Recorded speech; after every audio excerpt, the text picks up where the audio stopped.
Malaysia tak malu! Kemarin-kemarin menghina Indonesia, sekarang giliran butuh uang untuk bayar atlet minta bantuan Indonesia. Katanya kaya, katanya negara makmur. Tapi nyatanya, apakah benar? Yuk, kita bongkar. Nih Malaysia ini jadi tumpuan dunia. Seluruh dunia perhati Malaysia. Bagaimana kita boleh handle Trump? Esoknya dengan Lee Chiang, hari ini sign dengan Trump, esok sign dengan Lee Chiang. Kemudian sepakat negara ASEAN, bawa Brazil. Brazil itu perang, itu musuh betul dengan Donald Trump. Kita panggil dia. South Africa, Ramaphosa, disertai oleh Trump masa pertemuan. Kita panggil dia. Saya kena tegang. Seluruh dunia bagi perhatian. Ada 2-3 ini memang dengki, hasad dengki ini. Bukan soal saya. Ini yang kawan-kawan saya kerja lagi ketungkus lumus untuk menjayakan ini. Jadi segala kena hal. Saya syukur, saya anak Malaysia. Saya bangga kerana Malaysia harum namanya sekarang. Sebab Dari janji kosong ke pintu tetangga, ada satu kalimat yang seharusnya bikin satu kawasan terdiam sesaat. Saya tidak peduli. Saya dipilih dan dilantik oleh rakyat Indonesia. Saya akan mati untuk rakyat Indonesia. Kalimat ini bukan retorika kaleng-kaleng. Ini bukan kutipan motivasi di poster Instagram. Ini pernyataan posisi. Tegas, final, tanpa koma, tanpa catatan kaki. Dan justru di titik inilah kontras itu dimulai. Sementara Indonesia bicara soal tanggung jawab, Malaysia melalui figur TMJ sibuk bicara soal janji besar. Dan kita tahu satu hukum alam yang tak pernah gagal. Janji besar tanpa cadangan adalah tiket menuju krisis. Babak awal, ketika mulut lebih cepat dari dompet SEA Games 2025 seharusnya jadi panggung olahraga. Harusnya. Tapi yang terjadi justru sebaliknya. Ia berubah jadi drama manajemen paling absurd di Asia Tenggara. Malaysia sejak awal tampil lantang. Bonus besar diumumkan. Angka-angka dilempar ke publik seperti kembang api. Media disuguhi narasi heroik. Kami akan mengalahkan Indonesia termasuk soal apresiasi atlet. Masalahnya satu, dompetnya belum diajak rapat. Indonesia berisik? Tidak. Indonesia memilih jalur yang membosankan tapi efektif. Hitung dulu, siapkan anggaran, tetapkan mekanisme. Baru bicara, ini bukan sikap sok bijak, ini manajemen dasar. Tapi rupanya di kawasan yang terlalu gemar pencitraan, hal sesederhana itu bisa terlihat revolusioner. Atlet Malaysia mulai bicara. Dari harapan ke hak awalnya, atlet Malaysia sabar. Wajar, mereka percaya janji diumumkan terbuka, disaksikan publik, disiarkan media. Mana mungkin ingkar kan? Ternyata mungkin. Waktu berjalan, minggu jadi bulan, bulan jadi bahan meme. Dan pada satu titik, kesabaran atlet berubah bentuk. Bukan lagi harapan, tapi tuntutan. Nada berubah, bahasa berubah. Ini bukan lagi kami menunggu. Ini sudah jadi, kami menagih. Dan ketika atlet sudah bicara seperti itu, satu hal pasti. Krisis sudah masuk fase berbahaya. TMJ di sudut ring, janji mengejar pemiliknya. Disinilah TMJ terjepit. Tekanan datang dari segala arah, atlet, publik, media, lawan politik. Dan yang paling memalukan, perbandingan dengan Indonesia. Karena di saat yang sama, atlet Indonesia sudah menerima kepastian. Bukan wacana, bukan janji lanjutan, tapi uang nyata dengan mekanisme jelas. Dan di titik inilah sejarah mulai menertawakan Malaysia. Plot twist paling absurd, ketuk pintu Indonesia. Mari kita jujur, ini terdengar seperti satair, tapi ini laporan media. Negara yang selama ini gemar mengusik Indonesia sering meremehkan, bahkan tak segan memainkan isu sensitif seperti Aceh untuk provokasi, kini dikabarkan meminta bantuan ke Indonesia. Bukan bantuan moral, bukan diskusi, tapi pinjaman dana. Kalau ini film, penontonnya pasti bilang, ini terlalu lebay. Tapi ini Asia Tenggara 2025. Dan realitas kadang lebih brutal dari fiksi. Bukan soal gengsi, tapi tamparan manajemen. Sebagian pihak di Malaysia mencoba membungkus ini dengan narasi tanggung jawab. Katanya demi atlet, katanya demi komitmen. Maaf, kita harus luruskan. Meminta pinjaman lintas negara untuk menutup janji yang seharusnya sudah disiapkan sejak awal bukan solusi. Itu bukti kegagalan perencanaan. Ini bukan soal malu meminta tolong. Ini soal mengapa bisa sampai harus meminta tolong. Indonesia tidak tiba-tiba jadi penyelamat. Indonesia hanya konsisten. Itu saja. Atlet Malaysia korban yang terlupakan. Di tengah semua drama elit ini, ada satu pihak yang paling sering dipakai tapi paling jarang didengar, atlet. Mereka tidak peduli uangnya dari mana, negaranya dipuji atau dihina. Siapa menang narasi di media? Mereka cuma butuh satu hal, kepastian.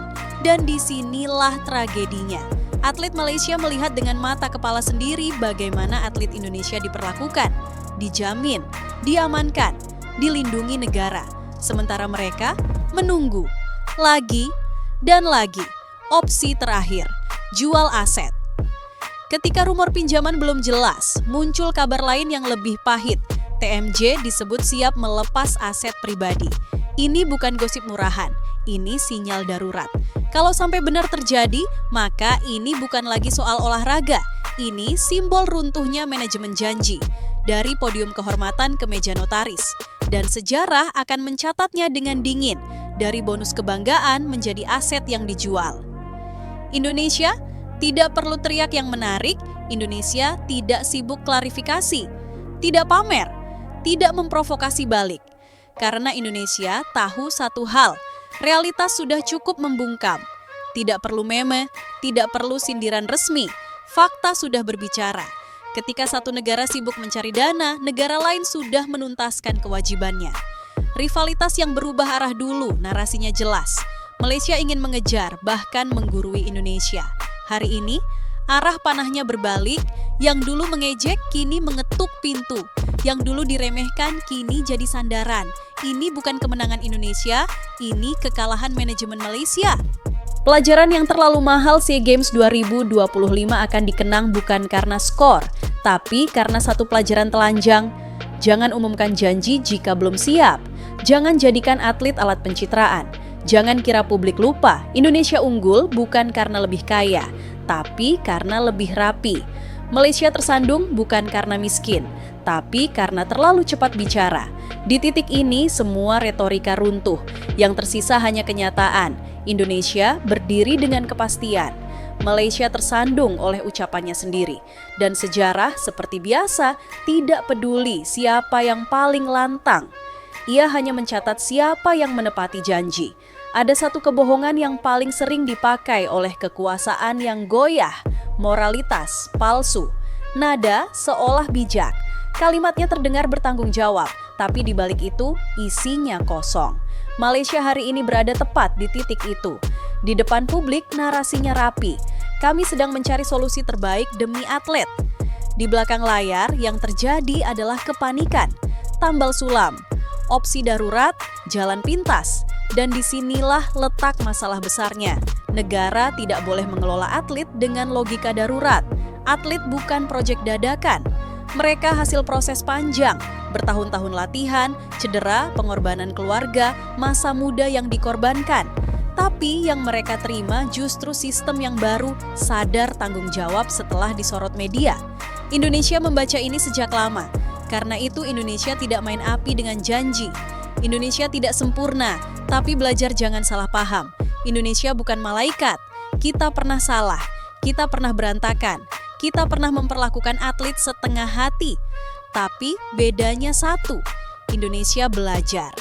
Belajar dari kritik, belajar dari kemarahan atlet, belajar dari tekanan publik, dan hasilnya terlihat sekarang.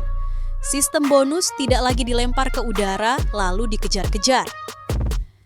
Ia disiapkan sebelum podium, bukan setelah kamera mati. Ini bukan soal siapa paling cinta atlet. Ini soal siapa paling bertanggung jawab pada atlet. Malaysia terjebak narasi sendiri TMJ dan lingkarannya terlalu lama membangun citra sebagai figur berani, vokal, penuh gebrakan. Di banyak isu, gaya ini efektif. Tapi dalam urusan uang dan janji publik, gaya ngegas dulu, mikir belakangan adalah resep bencana. Karena begitu janji diucapkan di ruang publik, ia berubah menjadi utang moral. Dan utang moral tidak bisa ditunda dengan alasan teknis. Ketika Indonesia memilih diam, Malaysia ribut, perhatikan polanya. Indonesia diam, bekerja.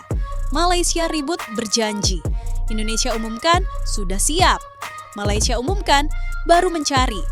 Ini bukan perbedaan karakter, ini perbedaan kedewasaan bernegara. Negara matang tahu kapan bicara, kapan diam.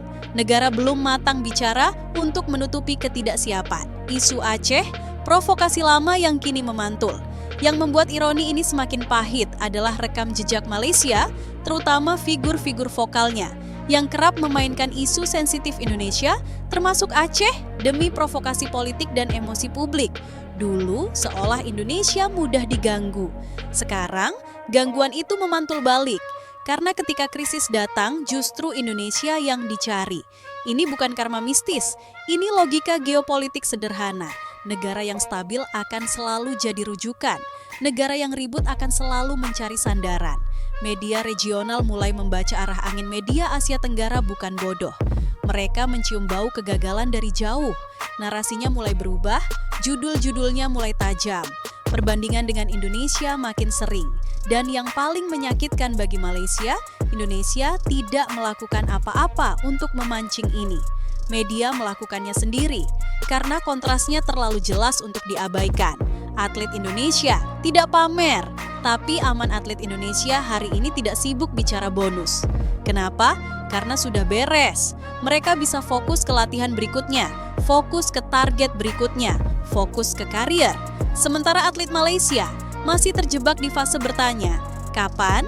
Dan pertanyaan kapan adalah racun bagi performa SEA Games. Jadi, cermin bukan pesta, SEA Games 2025 seharusnya jadi pesta olahraga.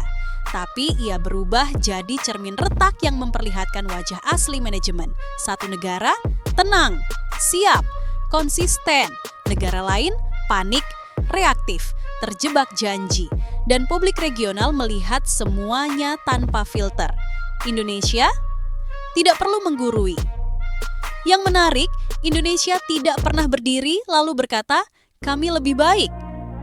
Tidak perlu, karena hari ini Malaysia sendiri yang datang ke posisi itu, posisi tidak layak menggurui siapapun, apalagi Indonesia.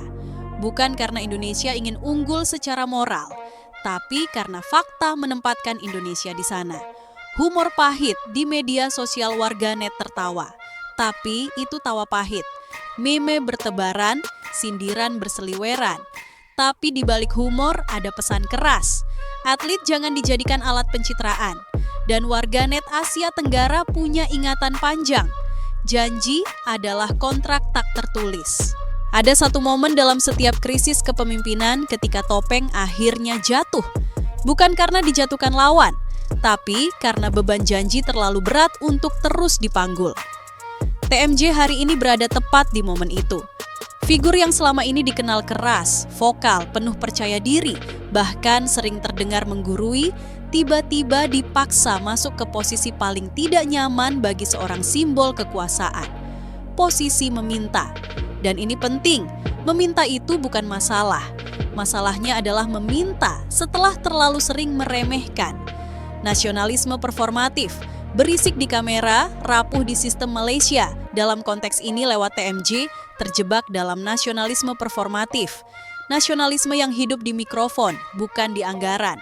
Nasionalisme yang kuat di narasi, lemah di eksekusi. Ini tipe nasionalisme yang keras di Twitter. Galak di konferensi pers, berani menantang tetangga. Tapi lupa satu hal, neraca keuangan. Indonesia memilih nasionalisme yang membosankan.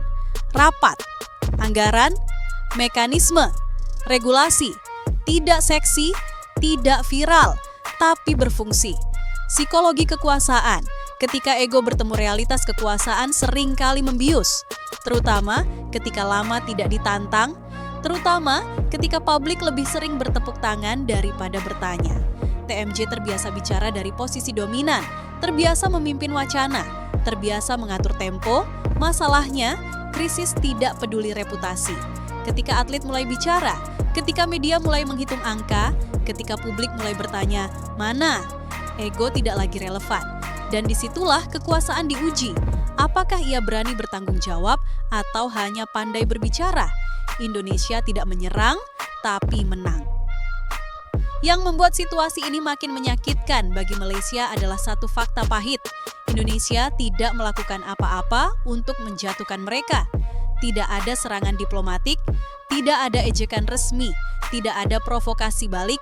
Indonesia hanya menjalankan tugasnya. Dan ironinya, itu sudah cukup untuk membongkar segalanya. Ketika tetangga yang dulu diremehkan jadi penentu, mari kita luruskan. Indonesia tidak berada di posisi meminta. Indonesia berada di posisi dipertimbangkan. Dan ini pergeseran psikologis yang besar. Dulu, Indonesia sering diposisikan sebagai pihak yang emosional, reaktif, mudah terpancing isu. Hari ini, Indonesia justru jadi pihak yang tenang, rasional, dan ditunggu keputusannya. Itu bukan pencitraan, itu hasil dari konsistensi. Atlet Malaysia, antara hormat dan luka. Yang paling tragis dari semua ini tetap atlet Malaysia. Mereka tidak kehilangan rasa hormat pada negaranya, tapi mereka kehilangan rasa aman. Dan atlet tanpa rasa aman adalah bom waktu. Bagaimana mereka fokus latihan kalau bonus yang dijanjikan masih menggantung? Bagaimana mereka percaya sistem jika janji publik saja bisa menguap? Disinilah Indonesia unggul bukan secara simbolik, tapi psikologis. Atlet Indonesia tahu, negara ada. Negara tidak sempurna, tapi hadir. Janji bukan hiasan pidato. Media internasional mulai mengunci narasi. Perhatikan baik-baik, narasi media tidak lagi bertanya apakah Malaysia akan membayar. Narasi berubah jadi bagaimana Malaysia bisa sampai ke titik ini. Itu beda kelas. Pertanyaan pertama soal teknis. Pertanyaan kedua soal kepemimpinan. Dan ketika media sudah mengajukan pertanyaan kedua, luka reputasi tidak bisa ditutup dengan satu konferensi pers. Indonesia dan etika diam-diamnya Indonesia bukan karena ragu, tapi karena paham posisi. Negara yang matang tahu, ketika lawan sedang jatuh oleh kesalahannya sendiri, yang terbaik adalah tidak mengganggu. Biarkan fakta bekerja, biarkan waktu menelanjangi. Dan hasilnya terlihat sekarang. Dari menggurui ke kehilangan otoritas moral inilah titik paling krusial. Malaysia, lewat figur TMJ, hari ini kehilangan otoritas moral untuk menggurui Indonesia. Bukan karena Indonesia marah, tapi karena Indonesia lebih siap. Dan dalam dunia nyata, kesiapan selalu mengalahkan retorika. SEA Games 2025, catatan yang tak akan hilang drama ini akan melekat lama. Bukan hanya di arsip media, tapi di ingatan atlet, di ingatan publik, di memori kawasan. SEA Games 2025 akan dikenang sebagai ajang kontras manajemen. Cermin perbedaan kedewasaan, pelajaran mahal tentang janji, dan sejarah olahraga tidak ramah pada mereka yang gagal menepati komitmen. Kalimat itu sekali lagi menutup semua. Saya tidak peduli, saya dipilih dan dilantik oleh rakyat Indonesia. Saya akan mati untuk rakyat Indonesia. Kalimat ini hari ini tidak terdengar heroik, ia terdengar fungsional, nyata, terwujud dalam kebijakan. Dan di tengah kebisingan regional, satu kesimpulan tak terbantahkan berdiri kokoh. Indonesia tidak perlu menang debat. Indonesia menang karena bekerja.